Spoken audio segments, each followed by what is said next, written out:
بسم الله الرحمن الرحيم. الحمد لله والثناء لله وصلى الله على سيدنا محمد وعلى آله وصحبه أجمعين. أنا عبد الرحمن محمد الله حلبان عبد الرحمن محمد الله waxaan halkan ka cadaynayaa ummadda Soomaaliland guud ahaan iyo gaar ahaan golihii wakiilada maanta doorashadii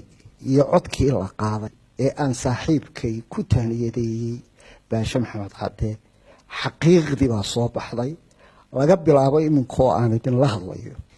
gudoomiyaha golaha wakiilada ee la doortay waa aniga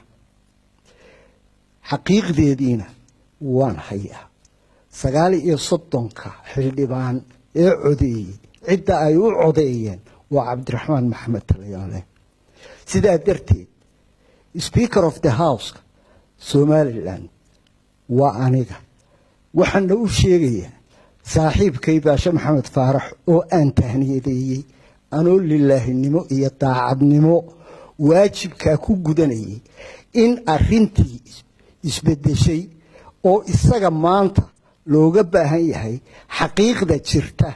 iyo codkii majority-ga halkuu maray inuu aqbalo naguna tahniyadeeyo wabillahi tawfiiq.